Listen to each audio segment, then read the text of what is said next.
April 22, 2025 మంగళవారం మధ్యాహ్నం 2:45 గంటల సమయం కాశ్మీర్లోని అందమైన పహల్గామ్లో ఉన్న బెసన్ వ్యాలీలో ఓ భయానక ఘటన జరిగింది. దేశంలోని వివిధ రాష్ట్రాల నుంచి 40 మందికి పైగా పర్యాటకులతో కూడిన ఒక గ్రూప్ ఈ ప్రాంత సౌందర్యాన్ని ఆస్వాదించేందుకు వచ్చింది. కొందరు పర్యాటకులు బహిరంగ మైదానంలో సంతోషంగా తిరుగుతూ, మరికొందరు స్థానిక దుకాణాల ముందు కుర్చీలపై కూర్చుని చల్లని వాతావరణాన్ని ఆనందిస్తున్నారు. కానీ ఆ ప్రశాంతమైన క్షణాలు ఒక్కసారిగా భీతావహంగా మారాయి. అడవి నుంచి సైనిక యూనిఫామ్లు, ముఖలకు మాస్కులు ధరించిన ఉగ్రవాదులు ఆకస్మికంగా బయటకు వచ్చారు. వారు పర్యాటకుల పేర్లు అడిగారు, గుర్తింపు కార్డులను తనిఖీ చేశారు, కల్మా చదివించే ప్రయత్నం చేశారు, దుస్తులు తీసివేయమని బలవంతం చేశారు మరియు ముస్లిమేతరులను లక్ష్యంగా చేసుకుని కాల్చి చంపారు. సుమారు 10 నిమిషాల పాటు ఆ ప్రాంతం కాల్పుల శబ్దంతో దద్దరిల్లింది.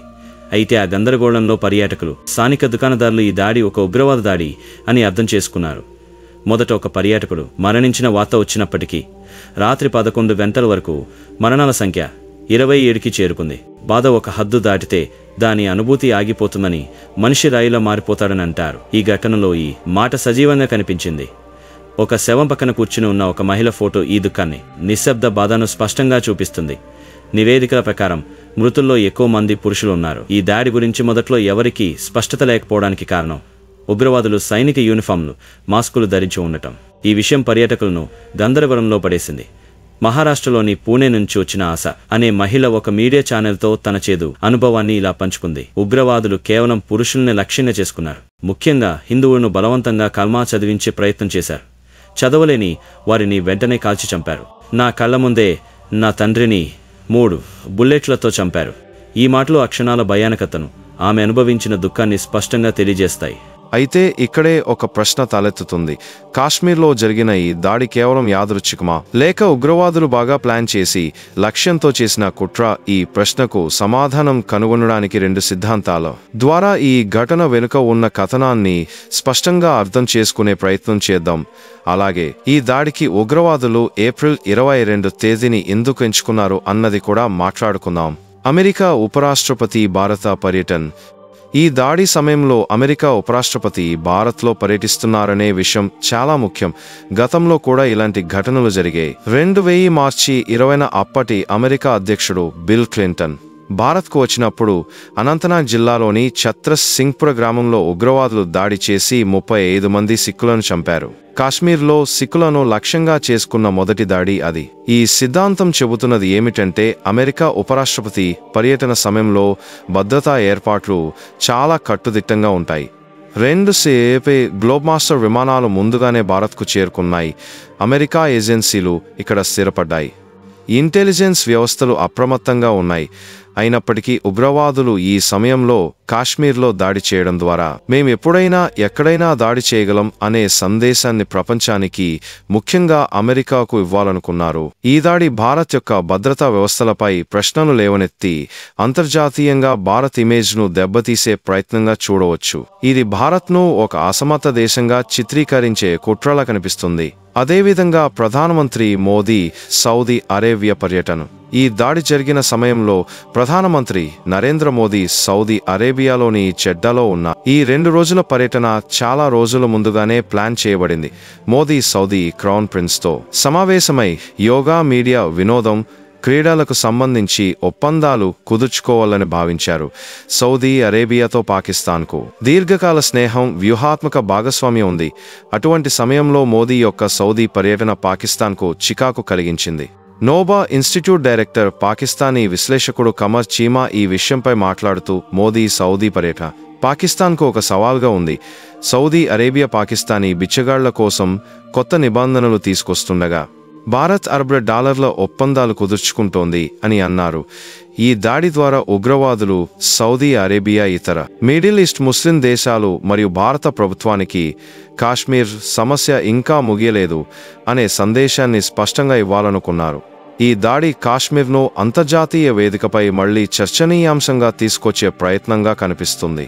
ఈ దాడి కోసం ఏప్రిల్ 22 తేదీని ఎంచుకోవడం వెనుక ఒక స్పష్టమైన ఉద్దేశం ఉంది. అమెరికా ఉపరాష్ట్రపతి భారత్లో ఉన్న సమయంలో, ప్రధానమంత్రి మోదీ సౌదీ అరేబియాలో ఉన్న సమయంలో ఈ దాడి జరగడం యాదృచ్ఛికం కాదు. Retired lieutenant general Sanjay Kulkarni ఈ దాడిని విశ్లేషిస్తూ ఈ దాడి సమయం మరియు వ్యవస్థీకృత పద్ధతిలో జరిగింది. భారత్ను అంతర్జాతీయంగా అవమానించడమే ఈ దాడి లక్ష్యం అని అన్నారు. ఈ దాడి ద్వారా ఉగ్రవాదులు కాశ్మీర్ సమస్యను మళ్లీ ప్రపంచ దృష్టిలోకి తీసుకొచ్చే ప్రయత్నం చేశారు. అమెరికా, సౌదీ అరేబియా వంటి దేశాల దృష్టిలో భారత్ను బలహీనంగా చిత్రీకరించాలని వారి ప్లాన్. ఈ దాడికి పహల్గామ్ను ఎంచుకోవడం వెనుక కూడా ఒక పెద్ద కారణం ఉంది. పహల్గామ్ అనేది అమరనాథ్ యాత్ర బేస్ క్యాంప్గా ప్రసిద్ధి చెందిన ప్రాంతం. ఈ సంవత్సరం అమరనాథ్ యాత్ర 62 రోజుల పాటు జరగనుంది. ఆగస్టు 9న ముగుస్తుంది. ఈ యాత్ర ఎల్లప్పుడూ భద్రతా దృష్ట్యా సున్నితమైనది, ఎందుకంటే దీనిపై దాడుల ప్రమాదం ఎప్పుడూ ఉంటుంది. పహల్గామ్ నుంచి యాత్రికులు 36 కిలోమీటర్లు ప్రయాణం చేసి అమరనాథ్ గుహకు చేరుకుంటారు.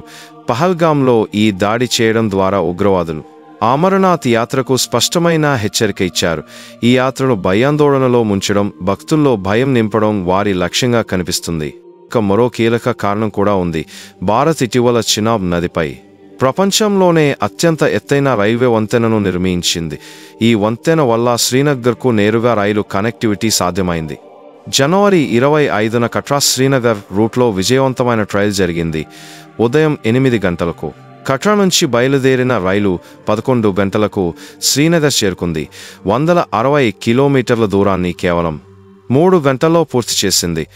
ఏప్రిల్ 19, 2025న ప్రధానమంత్రి మోదీ రైలు మార్గాన్ని ప్రారంభించి కట్రాలోని వైష్ణోదేవి ఆలయం వద్ద జమ్మూ కాశ్మీర్ వందే భారత్ ఎక్స్ప్రెస్కు ఆకుపచ్చ జెండా చూపాల్సి ఉంది.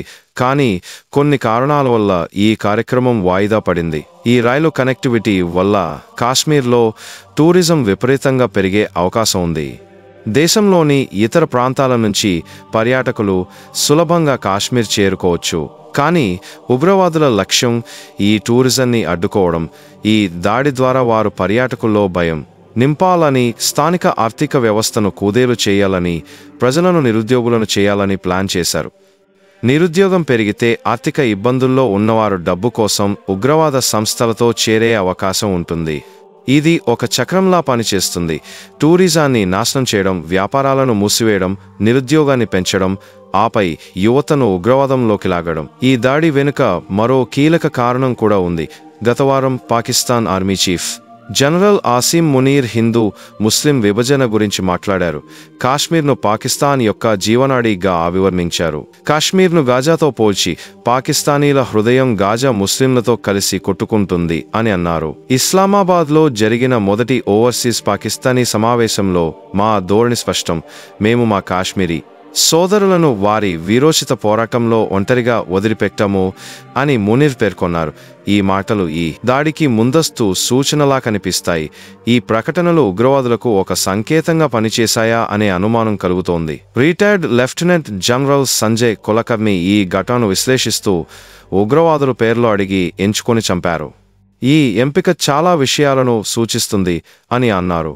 ఈ దాడి యాదృచ్ఛికం కాదు, ఇది ఒక బాగా ప్లాన్ చేయబడిన లక్ష్యంతో కూడిన దాడి.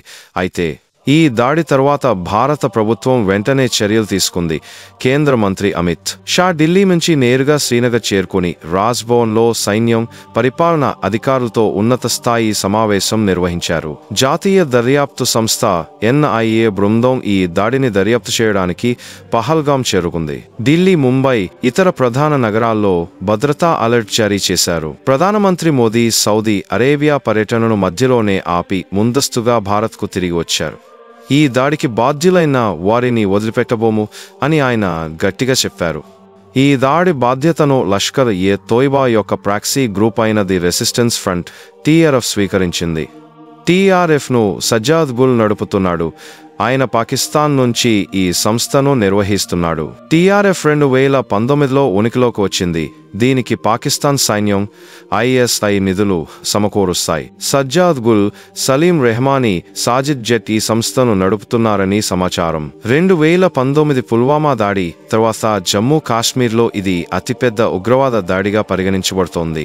ఈ దాడిలో చనిపోయిన 27 మందిలో ఒక UAE పర్యాటకుడు, ఒక నేపాల్ పర్యాటకుడు, 2 2 స్థానిక పౌరులు ఉన్నారు.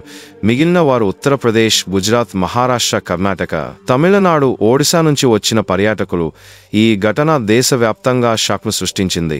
ఈ దాడి కేవలం ప్రాణనష్టం గురించి మాత్రమే కాదు, ఇది కాశ్మీర్ను అస్థిరపరచడానికి, భారత్ యొక్క పురోగతిని అడ్డుకోవడానికి, ప్రపంచానికి ఒక సందేశం ఇవ్వడానికి చేసిన ఒక కుట్ర. ఈ దాడి సమయం, స్థలం, పద్ధతి అన్నీ ఒక పెద్ద ప్లాన్ను సూచిస్తున్నాయి. పర్యాటకులను లక్ష్యంగా చేసుకోవడం ద్వారా ఉగ్రవాదులు కాశ్మీర్ యొక్క జీవనాడి అయిన టూరిజాన్ని నాశనం చేయాలనుకున్నారు. పహల్గామ్ని ఎంచుకోవడం ద్వారా వారు అమర్నాథ్ యాత్ర యొక్క పవిత్రతను భయాందోళనలో ముంచాలనుకున్నారు. అంతర్జాతీయ నాయకుల పర్యటనల సమయంలో దాడి చేయడం ద్వారా భారత్ యొక్క అంతర్జాతీయ ఇమేజ్ను దెబ్బతీయాలని ప్లాన్ చేశారు. సో ఫ్రెండ్స్, ఈ వీడియో మీకు ఎలా అనిపించింది? వీడియో నచ్చితే లైక్ చేయండి మరియు ఛానల్ని సబ్స్క్రైబ్ చేసుకోండి. ఈ అంశంపై మరింత వివరంగా, లోతుగా చర్చించే ఒక వివరణాత్మక వీడియోతో త్వరలో కలుద్దాం. ప్రస్తుతానికి బాధిత కుటుంబాల పట్ల మీ సానుభూతిని, సంతాపాన్ని కామెంట్లో వ్యక్తం చేయండి. ఈ దుష్ట చర్యకు వ్యతిరేకంగా మనమంతా ఐక్యంగా నిలబడదాం. Thank you friends, thank you for watching.